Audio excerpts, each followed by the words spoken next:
that note. Amish Shah, Head of India Research at BofA Global Research, joining us this morning. Amish, great having you. You've obviously given your Nifty call with regard to 29,000, 11.5% odd return from here. I'm trying to, first off, try and understand, is there an upside possibility to this, just from the perspective that there could be earnings surprises over the next 3 quarters that we could start to see, as all of the policy-related changes that the government has made will start to likely take effect. Are you seeing a possibility of that at all? Good morning. Thank you for having me, Harsh. Good morning. So look, I think earnings upside, not really. All the reasons that you mentioned, we've already incorporated in our earnings estimates. But could there be earnings acceleration from where we are in FY26? We certainly think so. So for FY26, our Nifty earnings estimate is 7%. We are expecting that to go up to 14% next year in FY27. Okay, so that's your take coming in on the outlook going ahead. Amish, hi, morning. What about the move that we've seen in the market is continue to be tempered, but some sectors like metals have done very well. But now would it be a good time to turn slightly bullish on the underperformers, namely sectors like IT or pharma that have not done all that much in the recent past? What would be your view when it comes to some of these sectors, or the defensives, in fact, to talk about? Sure, Sneha. So IT, within IT and pharma, we were bearish both in calendar year 25. For the next calendar year, we are getting bullish on pharma, not on IT yet. So on pharma, I think the reasons are quite straightforward. There were concerns around Remdesivir as a drug going out of patent and that impacting earnings for a variety of companies. We think that this is the last quarter of that earnings impact. And from next calendar year, there will be an acceleration of growth ex of Remdesivir. And it also clearly seems like generic pharma drugs are not going to be a scope of the Trump tariff discussion. So that makes us relatively bullish. The sector has not done much in calendar year 25. So pharma as a space we think has now got attractive in terms of valuations. IT, while the growth is going to be a modest bump up, so let's say X of currency gains, the large cap IT companies in calendar year 25 delivered about 2-3% growth. We think that could accelerate to 5 or 6. But is that exciting for us with the sector still trading at 18 to 20 times P multiple? We are not that excited yet. Having said that, to your question, we do see some pockets of opportunities in the mid and small caps that includes IT. So basically mid-cap IT, mid-cap financials, and then jewelry, hotels, chemicals are some of the, and consumer durables are some of the pockets of opportunities that we see. To your question on what could be bought on the back of the correction that we've seen so far. Amish, you of course have a great perspective with regard to how FIIs are looking at India, and I'm sure because you sit at that kind of position. How are they looking at India at this point? That rate cuts in the US, there's some bit of liquidity infusion as well that the Fed has come out and spoken about. Could this FII flow turn in calendar year 2026, and how likely is that in your opinion? So we do think that it is quite likely. So to your question, FIIs throughout this calendar year were bearish India. We think that they will start turning slightly positive India going forward. So the reasons for them being bearish India were 2-3-fold. First of all, valuations for Indian markets were expensive. Second, other emerging markets in terms of China, Taiwan, Korea, Brazil started becoming opportunities which was not there as an alternative in calendar year 24. So they found alternative markets to invest. And then finally, they wanted to buy some piece of AI trade, which India offered none. So these were some of the reasons why FIIs were bearish or were away from India. But as we look into calendar year 26, we do think that FII flows can at least, the FII outflows can at least now turn towards zero or even turn positive. Reasons for that is we think that there is going to be very little return to be made from US equity markets next year. Our US equity strategist is arguing for only 4% returns on S&P, whereas we are arguing for 12% returns on Nifty. So clearly, FIIs would look where there are better returns. And then secondly, we would also say that historically, whenever there has been Fed cut and whenever there has been a dollar depreciation, FIIs have put more money into emerging markets. Both of these we think will likely be the case for next year. And so all of that put together, we do think FII outflows should at least become zero, possibly could even turn positive. Amish, does this, so you've spoken about 4% US returns, 12% or 11.5% India returns. Do you believe the rupee depreciation is fully built in and maybe India therefore looks a little more attractive than how one would probably position themselves? So near term, it's hard to call the rupee because it's all depending on what's going to happen in terms of the India-US trade deal. Everybody felt that this is going to be imminent, but the timelines have just kept on getting right shifted. So even now, if the India-US trade deal were to get announced, rupee will see an appreciation. But if it continues to get protracted, it's going to be a little bit of drag for the rupee as well as for equity markets. But going forward into the next calendar year, yes, we do think that rupee has a scope of appreciating further, has a scope of appreciating from here.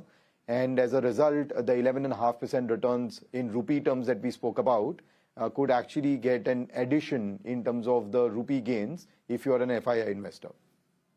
Okay, but Amish, the point you were making earlier about India looking more attractive than US, at least for next year. But what about in comparison with other emerging economies? Let's talk about Vietnam, maybe Philippines, Thailand, Korea. All of them have been seeing very strong investor interest too. How do you think India and the interest for the Indian market competes when it comes to some of these Eastern economies?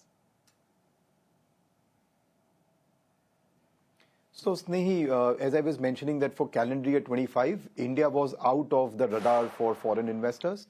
As far as the next year goes, we think that India will become a part of the mix, which basically means that they will continue to look at China, Taiwan, Korea, Brazil, but India also becomes one of the markets that has started to be attractive for the foreign investors. As far as the Southeast Asian economies or markets are concerned, they are at best going to be trades. We do think that at some point in time, Indonesia or Vietnam may look exciting, but they are very small markets, shallow markets, and as a result, it's difficult to deploy large pools of capital in those markets. So it's primarily going to be between India, China, Taiwan, Korea, and probably Brazil, not so much about the Southeast Asian markets. Interesting. Amish, you seem to be more positive with regard to where realty stocks are concerned, and we've seen already a decent cycle play out. So what's keeping you positive there? I understand financials, but realty is a bit of a surprise. So trying to get a sense. So the run rate of growth, you are right, for realty sector has slowed down. Yes. So the pace of growth that we're seeing over the last 2-3 years. Obviously, on that high base, the run rate of growth is now going to be slower. But the cycle still has legs. We do think that the premium real estate especially will continue to do well. And as a result, benefits in terms of volume growth, even if it is not a price-led growth. And the second is that we do think that India will require constant rounds of economic stimulus. It's difficult to get the stimulus from fiscal side anymore. And therefore, the onus of economic stimulus will continue to be through monetary route, which basically means more rate cuts. And as we will all agree that real estate sector is a rate sensitive sector. So for in the event of lower rates, that will help volumes further. Okay. And Amish, in your latest note, there's an overweight mention on well-off consumption. What do you categorize as well-off consumption? What are the pockets in the entire consumption space that are looking particularly good to you at the moment? So think of it like this, that mass consumption is anything that a middle class or a lower income household consumes. Well-off consumption is anything that a upper middle class or a rich Indian household consumes. So we are more optimistic on a well-off consumption basket, relatively cautious on the mass consumption basket. So what will well-off consumption basket include? It includes things like travel and tourism, jewelry, quick service restaurants, QSR, quick commerce, alcoholic beverages, so on and so forth. That is a pocket where we think growth will continue to do well. Whereas in the mass consumption category, the common assumption is that the government has pivoted in favor of consumption stimulus. The government is giving money in the form of subsidies, in the form of direct tax cuts, GST cuts, and RBI is giving you money in the form of rate cuts. And therefore, market's assumption is that all of this money that the government is putting in your pocket, the consumer will go and spend it, and therefore there will be a revival of growth in the mass consumption categories. We think that that growth revival will be very shallow, and as a result, in comparison to the market expectations, we are relatively more cautious, and that makes us relatively bearish on the mass consumption space. Interesting. What's the take, Amish, with regard to metals? Because that's a pack which has done particularly well.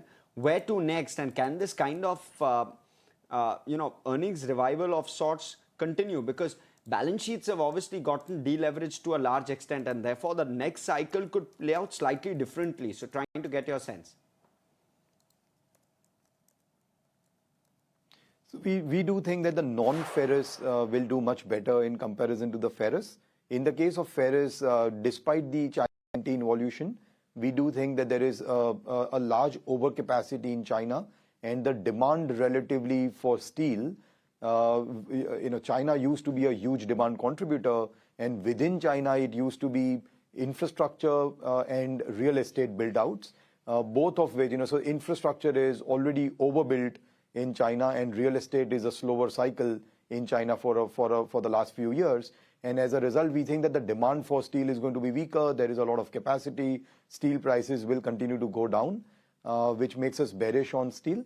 On the other hand, aluminium, we think that the demand-supply equation is in favor, and as a result, the prices will continue to do well. So positive aluminium, relatively cautious on steel. And what's the sense like, Amish, with regard to how you're viewing some of the less or duopoly kind of sectors, telecom, aviation? Where do you sit on with regard to those couple of sectors?